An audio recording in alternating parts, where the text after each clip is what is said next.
아이들이 어려워하는 수학, 별표 치는 수학만 쏙쏙 골라서 풀어주는 별표 타파 별타쌤 박지영입니다. 자, 오늘은 우리 아이 지금 초등 수학 준비 어떻게 잘 되고 있는지 예비 초등 어머님들께 이제 이야기 드리려고 해요.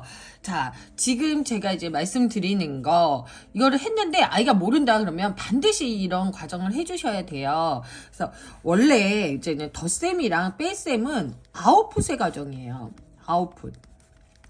뭔가 밖으로 나오는 과정이라는 거죠. 근데 아웃풋이 되어 있으려면 뭐가 되어 있어야 되냐? 충분한 인풋이 되어 있어야 덧셈이나 뺄셈 아웃풋 과정에서 힘들지 않다는 거죠.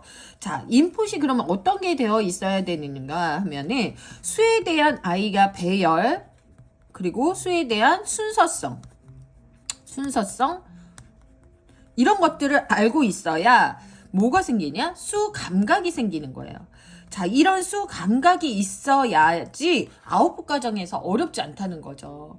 자, 어떤 예를 들어본지 한번 해볼게요. 제가 지금 10칸 노트 제가 되게 좋아해요. 특히 이렇게 스프링 달린 거 제가 간편해서 굉장히 좋아하는데, 이런 거를 어머님들이 조금 활용을 해주시고 10칸 노트를 이렇게 준비를 해주세요.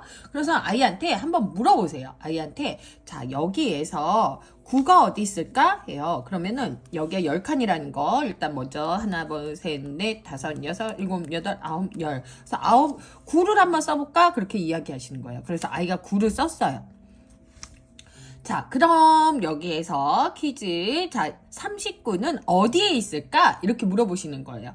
그러면 11, 12, 13, 14, 15, 16 이렇게 하는 친구들은 아직 인풋이 완벽하게 돼 있지 않은 거예요. 9가 있다면 19, 29, 39 이런 식으로 39나 29를 그 라인에 맞춰서 적어줄 수 있어야 돼요. 자, 그리고 21은 어디 있을까 했을 때도 여기다가 바로 적을 수 있어야 돼요. 이런 과정이 있어야, 그래서 여기가 지금 노트가 보면 140까지 있거든요. 140까지 충분히 퀴즈를 많이 내주셔야 돼요.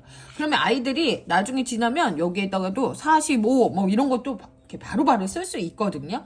이런 과정이 있어야 뭐가 가능하냐면 9 더하기 2는 뭐예요? 11이에요. 이거는 아이들이 어느 정도 한단 말이에요. 근데 39 더하기 2도 바로 41이라는 거를 알 수 있다는 거예요. 자, 그리고 39 더하기 12도 여기에서 한 칸 더 내려가서 51이라는 거를 자유자재로 풀 수 있다는 거예요. 즉, 받아 올림이 어려운 덧셈이 아니라 그냥 수에 대한 배열과 순서성을 알고 있으니까 어렵지 않게 아이가 할 수 있다는 거죠. 그래서 이런 부분을 어머님들이 좀 많이 짚어주셔야 되고, 아이들이 특히 여기에서 99에서 넘어갈 때 99, 100 여기에서 넘어갈 때도 어려워하고요. 109 더하기 2도 이러면 쉬워지는 거예요. 그렇죠. 109 더하기 2는 111이라는 거를 어렵지 않게 풀 수 있어요. 그래서 이런 수에 대한 배열을 충분히 아이가 인지하고 있는지, 순서성을 인지하고 있는지 꼭 확인을 한번 해보시고, 그리고서 이제 초등 수학에 덧셈, 뺄셈을 들어가야 된다는 거예요.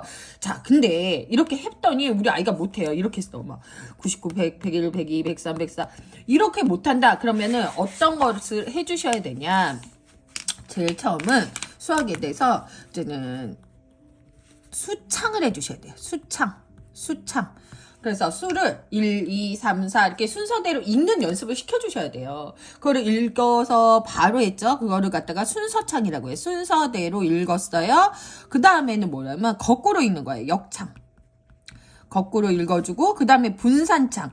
분산해서, 자, 한 칸 떼기 해볼까? 그러면 1, 3, 5 이런 식으로 분산해서 창을 이렇게 수창을 할 수 있어야 된다는 거죠. 이 수창 과정이 끝나면 이제는 여기 10칸 노트에다가 수에 대해서 쭉 적어보는 연습을 하는 거예요. 그래서 1부터 순서대로 적고, 똑같아요. 순서대로 적고, 순서대로 1, 2, 3, 4 이렇게 적어요. 그 다음에 역창했죠? 이번엔 거꾸로 적기를 하는 거예요. 거꾸로 적기. 자, 그러면 50부터 우리 거꾸로 한번 적어볼까? 50, 49 읽으면서 이렇게 48 이런 식으로 거꾸로 적기 해주시면 되고요. 그 다음에 여기도 순서창, 역창, 분사창 한 것처럼 순서대로 적고 거꾸로 적고 분산 적기를 해주셔야 돼요. 분산 적기는 뭐 띄어 적기라고 제가 해볼게요. 이것도 분산도 띄어 적기랑 띄어 세기랑 똑같죠? 네, 그래서 띄어 적기. 자, 그러면 어떻게 해요? 볼게요. 한 칸씩 한번 떼어본다. 그러면 1, 3, 5 이렇게 해서 연습을 여기를 한번 쫙 했어요. 그러면 뭐 4칸씩 띄워보고 5칸씩 띄워보고 그 다음에는 뭐 해줘야 돼요? 세로로 10칸씩 띄워보는 거예요. 11, 21 이런 식으로 세로로도 띄워보고 이런 과정이 가능하면 아까 제가 말씀드린 어디에 있을까 게임이 가능한 거죠.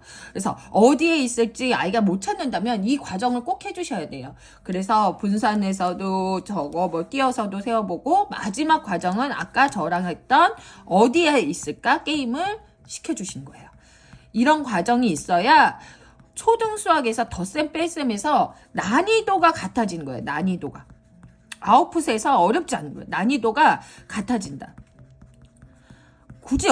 같아진다. 굳이 어렵게 9 더하기 1 하겠는데 39 더하기 2는 하나 올라가고 이런 덧셈을 하면은 아이들이 너무 힘들다는 거죠. 그러니까 이런 수에 대한 배열, 순서성을 좀 한번 아웃풋이 되어 있는지 꼭 확인 한번 해보시고 안 되어 있다면 제가 말씀드린 이런 순서대로 한번 해보시면 좋을 것 같습니다.